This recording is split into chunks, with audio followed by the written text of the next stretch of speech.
wabarakatuh. Salam dan bahagia. Saya Sri Hardiningsi SPD, CGP Angkatan 10 Kabupaten Manokwari. Pada kesempatan ini saya berbagi praktik baik pada diseminasi budaya positif. Salam dan bahagia, semoga bermanfaat. Selamat menyaksikan.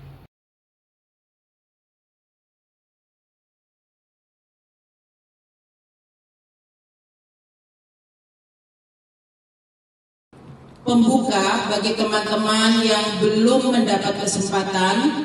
Jadi nanti untuk teman-teman semua, jika sudah mendapat kesempatan untuk menjadi calon guru penggerak, jangan ragu-ragu. Ikutilah ibu-ibu guru yang dulunya sudah pernah mengikuti.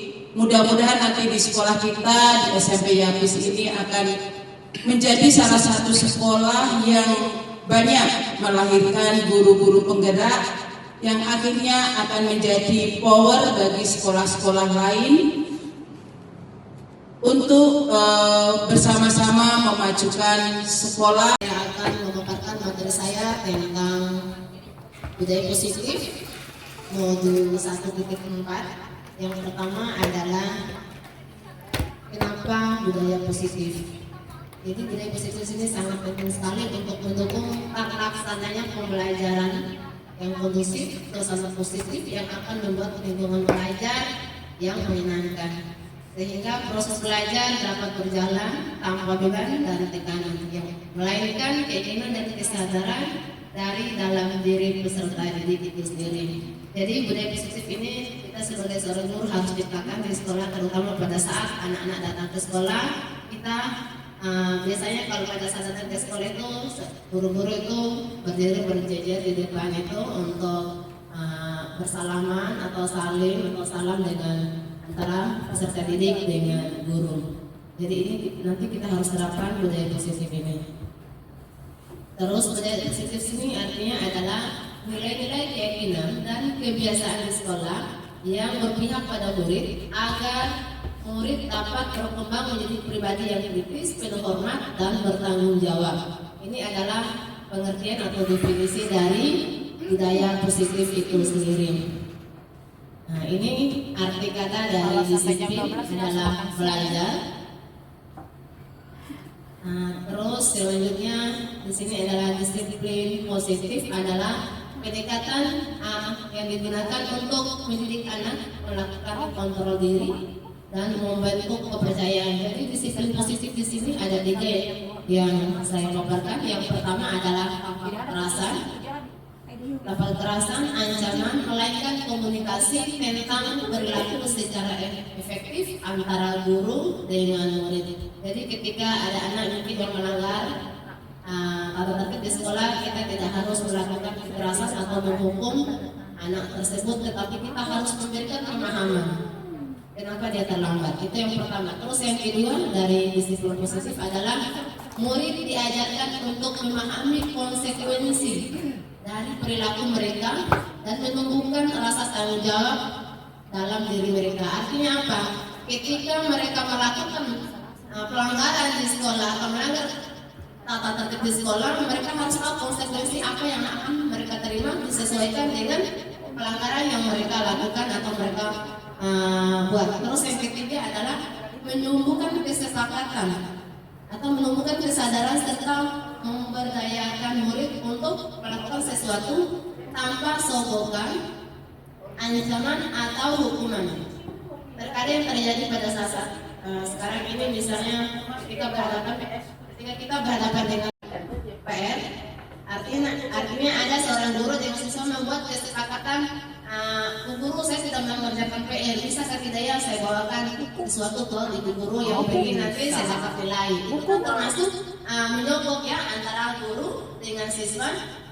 Jadi di sini sebenarnya ini adalah melanggar disiplin positif. Itu yang dimaksud untuk poin yang ketiga. Terus selanjutnya, disiplin positif di sini melahirkan nilai-nilai kebajikan, yaitu profil pelajar Pancasila ada 6. Mungkin kita sebagai guru, apalagi di SMP sudah melaksanakan kurikulum merdeka, jadi 6 nilai positif ini sudah kita laksanakan atau kita lakukan yang dimana diantaranya yang pertama beriman dan bertakwa kepada Tuhan Yang Maha Esa, terus yang kedua mandiri, bernalar kritis, berkebinekaan global, bergotong royong, dan yang terakhir adalah kreatif. Ini adalah nilai-nilai kebajikan yang harus terapkan kepada siswa, itu yang tercantum dalam profil pelajar Pancasila.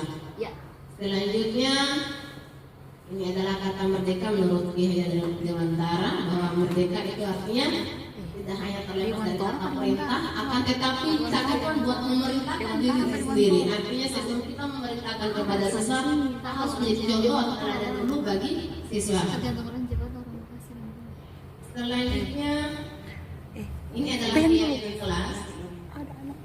Dalam prinsip positif ini kita juga menerapkan itu tentang keyakinan kelas. Jadi keyakinan kelas itu adalah sebuah keyakinan yang dibuat bersama antara guru dengan murid. Dengan adanya keyakinan kelas ini diharapkan dapat meningkatkan diri atau motivasi intrinsik dalam diri mereka. Ini adalah keyakinan kelas yang akan nanti kita bentuk. Yang pertama tentunya jika saya sebagai maksudnya ketika saya masuk dalam kelas, kita akan buat kesepakatan kelas. Kira-kira apa yang akan nanti kita lakukan dalam kelas? Kesepakatan apa yang akan kita buat dengan siswa supaya proses belajar mengajar itu berjalan dengan lancar. Contohnya nanti seorang guru akan membagi note, terus mereka akan mencatat atau menulis nanti kira-kira kesepakatan apa yang mereka mau pada saat proses KBM.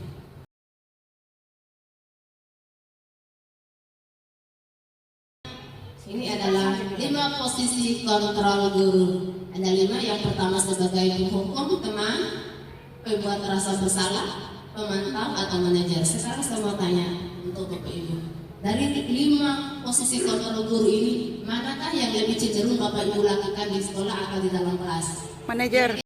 Teman? Ibu Anissa sebagai apa? Teman, Bu. Teman, oke. Untuk yang lain? Saya pemantau. Pemantau. Kalau ini kan Mandor. membuat rasa bersalah. Jadi kita Manajer. penghukum. Nah, kalau penghukum, kalau biasanya untuk saya baru tahu, maksudnya ternyata seorang guru itu tidak hanya sebagai seorang penghukum. Maksudnya yang terjadi sekarang kita ini lebih cenderung ke yang nomor 1 Ibu ya, yang terjadi. Tapi setelah saya pelajari CGP, ternyata ada sebagai teman, pemantau, manajer juga. Yang saya tahu cuma misalnya menghukum, tapi bukan berarti menghukum yang dalam berarti menghukum fisik, disuruh push up, lari, keliling lapangan atau apa. Tetapi di sini adalah masuk nanti di segitiga restitusi nantinya. Kita akan memvalidasi masalah apa yang dihadapi. Itu nanti baru kita akan tahu permasalahan apa yang dihadapi oleh siswa. Jadi 5 posisi kontrol ini yang akan dimiliki oleh seorang guru. Terus selanjutnya ini kata dari restitusi merupakan proses menciptakan kondisi bagi murid untuk memperbaiki kesalahan mereka sehingga mereka bisa kembali pada kelompok mereka dengan karakter yang lebih baik. Terkadang yang kita alami, yang kita rasakan saat sekarang ini, ketika ada siswa yang terlambat, kita langsung menghakimi, jongkok atau apa, angkat sampah atau apa. Seharusnya kita menanyakan dulu apa alasannya, kenapa dia terlambat, penyebabnya apa. Itu harus kita gali di situ. Ini adalah arti dari restitusi itu sendiri.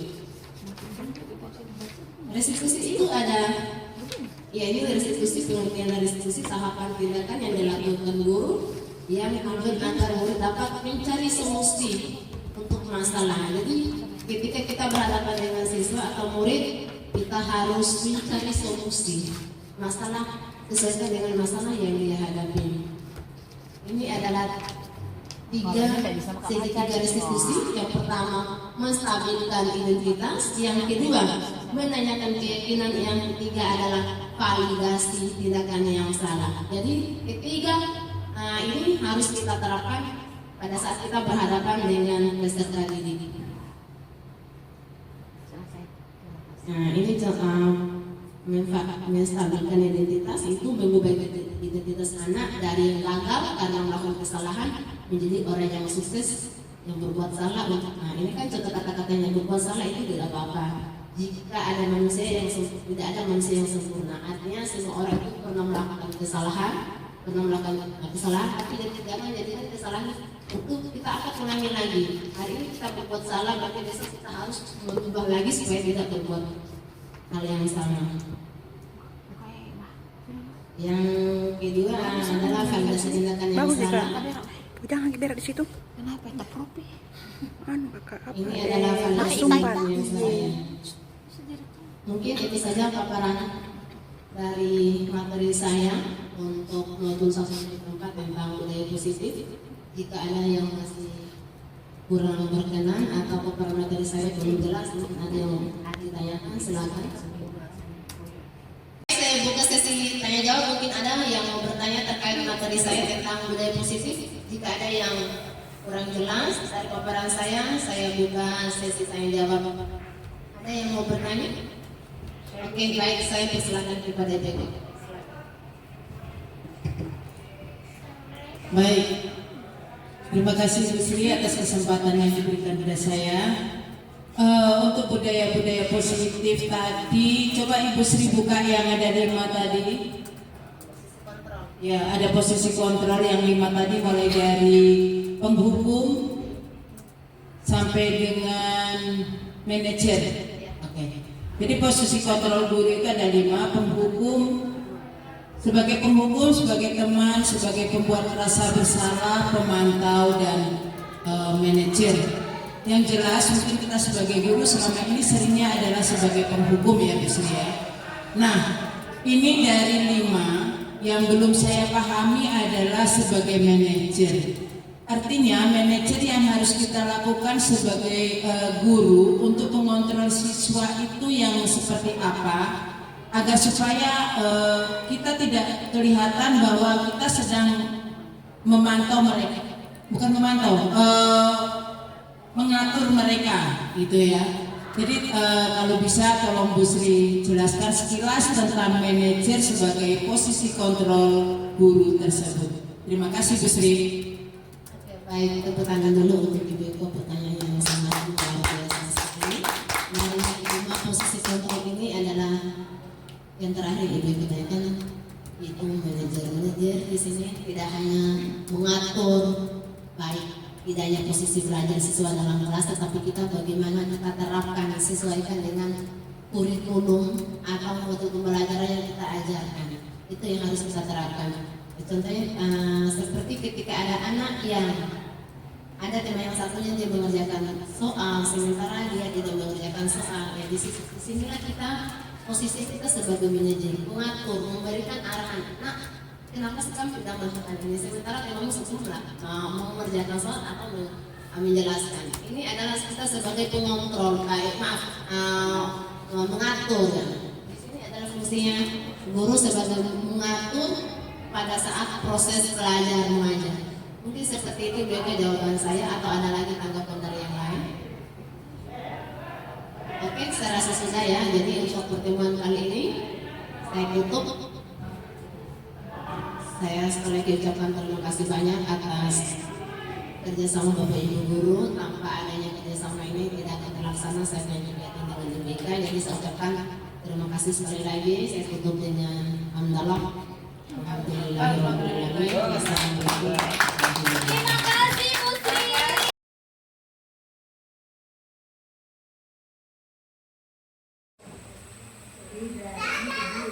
Baik, assalamualaikum warahmatullahi wabarakatuh. Dan selamat sore untuk teman-teman. Baik, pada kesempatan kali ini saya akan membahas tentang budaya positif, yang dimana di sini adalah aksi nyata saya di modul 1.4. Yang pertama adalah kenapa sih budaya positif? Suasana positif sangat mendukung terlaksananya pembelajaran yang kondusif. Suasana positif akan membuat lingkungan belajar lebih menyenangkan sehingga proses belajar dapat berjalan tanpa beban dan tekanan, melainkan keinginan dan kesadaran dari dalam diri peserta didik.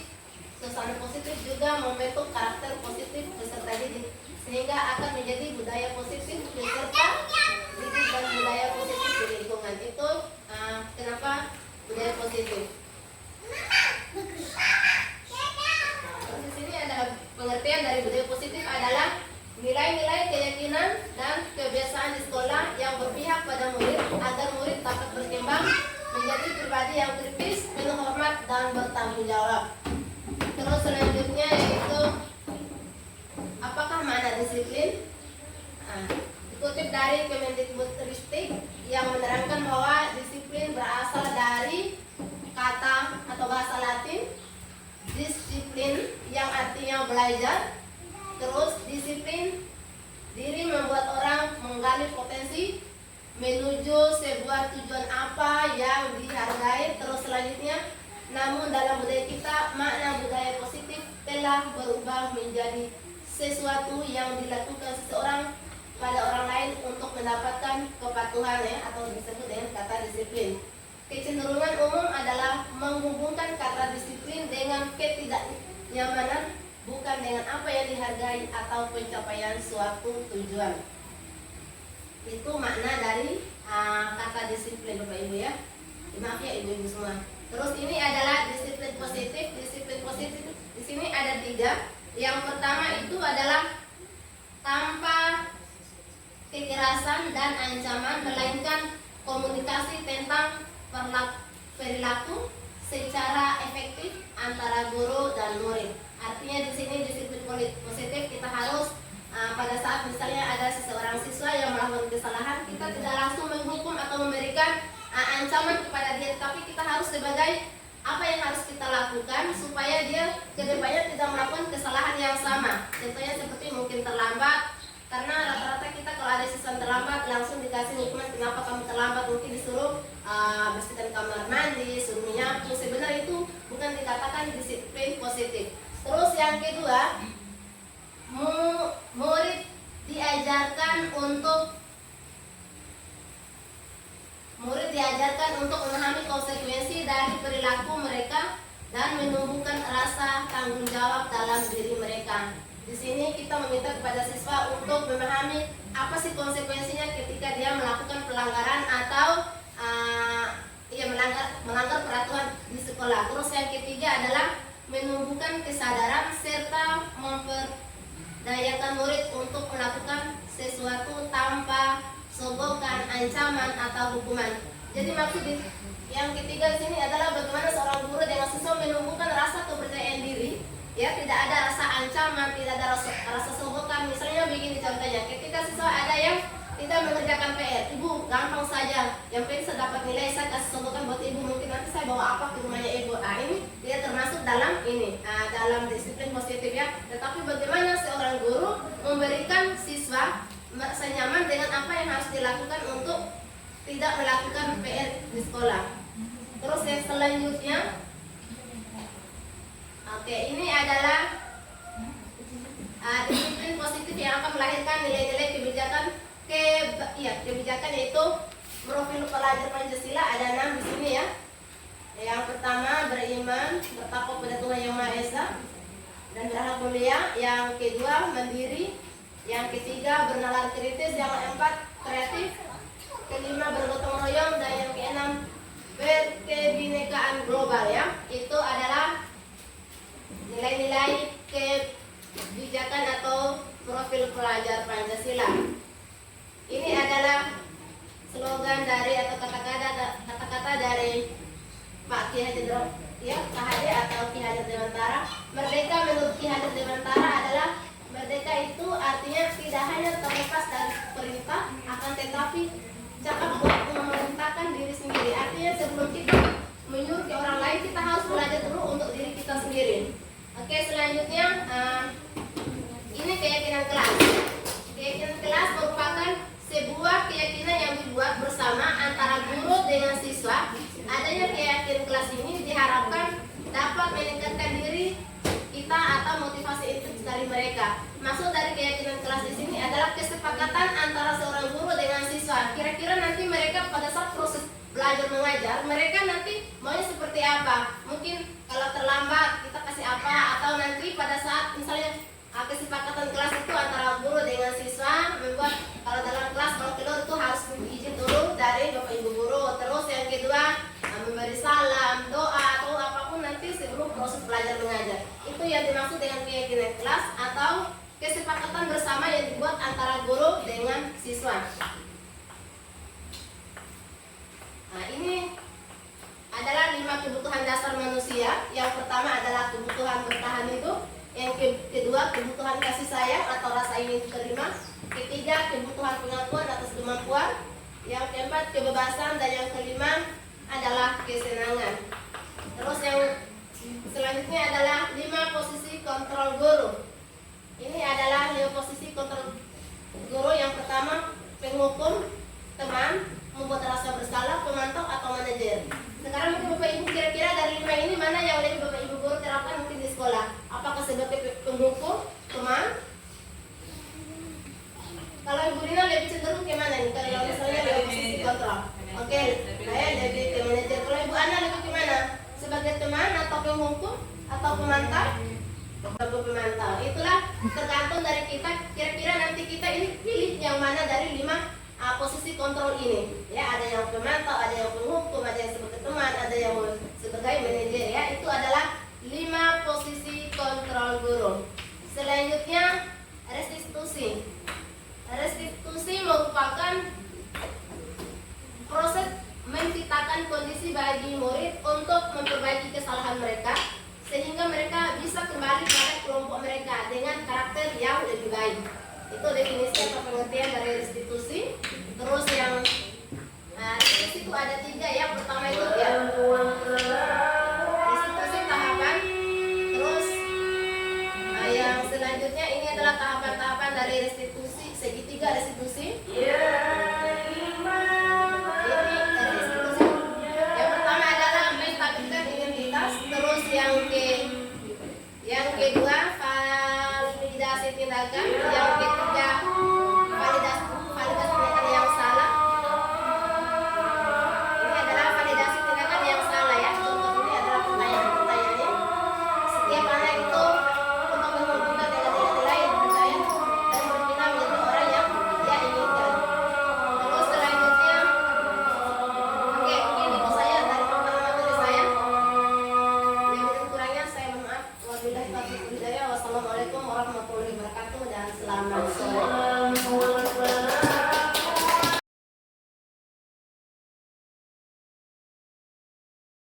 Assalamualaikum warahmatullahi wabarakatuh. Saya Ibu Suwanti, guru dari SMP Yapis Manokwari. Pada kesempatan ini saya ingin menyampaikan terima kasih kepada Ibu Guru Sri Hardiningsih yang telah melakukan aksi nyata berbagi praktik baik tentang budaya positif yaitu keyakinan kelas, sehingga saya dapat menerapkan kesepakatan kelas dalam proses pembelajaran setiap harinya. Buat Bu Sri tetap semangat, terus berinovasi untuk memajukan sekolah kita. Sukses selalu. Assalamualaikum warahmatullahi wabarakatuh. Assalamualaikum warahmatullahi wabarakatuh. Saya Anissa Aulia Rofita. Saya guru di SMP Yapis Manokwari. Saya selaku guru mengucapkan terima kasih banyak kepada Ibu Sri Hardiningsih yang sudah berbagi aksi nyatanya diseminasi kemarin tentang budaya positif. Dari hal yang disampaikan Bu Sri, saya jadi paham bagaimana tentang membedakan apa itu hukuman, konsekuensi, dan juga restitusi. Selain itu juga dari diseminasi yang dilakukan oleh Bu Sri, saya semakin paham lagi bagaimana menangani siswa yang bersalah dengan melakukan restitusi. Terima kasih banyak Bu Sri, dan semoga sukses dalam menjalankan program guru penggeraknya. Ditunggu aksi nyata ataupun diseminasi pada bab-bab selanjutnya. Jangan lelah untuk berbagi ya Bu Sri, semangat. Bismillahirrahmanirrahim. Assalamualaikum warahmatullahi wabarakatuh. Nama saya Ibu Ayu. Saya mengucapkan banyak terima kasih kepada Ibu Sri yang telah berbagi dalam komunitas ini, sehingga saya bisa menemukan ilmu baru dan pengalaman baru yang sangat luar biasa. Wassalamualaikum warahmatullahi wabarakatuh. Assalamualaikum warahmatullahi wabarakatuh. Nama saya Kartika Yusla Sapratiwi. Saya ingin mengucapkan terima kasih banyak kepada Ibu Sri Hadiningsih. Minggu lalu saat saya lupa memakai dasi, Ibu Sri melakukan restitusi kepada saya, sehingga saya dengan sendirinya dapat menemukan solusi dengan masalah yang saya hadapi. Terima kasih banyak Ibu Sri. Assalamualaikum warahmatullahi wabarakatuh. Saya Muhammad Waldan ingin mengucapkan terima kasih banyak kepada Ibu Sri Hardiningsih. Saat minggu lalu saya tertidur di dalam kelas sehingga Ibu Sri melakukan restitusi terhadap saya, sehingga saya sendiri dapat menentukan solusi dari masalah yang saya hadapi. Terima kasih banyak Ibu Sri. Wassalamualaikum warahmatullahi wabarakatuh. Demikianlah praktik baik dalam aksi nyata yang saya laksanakan di sekolah saya, yaitu di SMP Yapis Manokwari dan komunitas praktis. Semoga bermanfaat. Salam dan bahagia.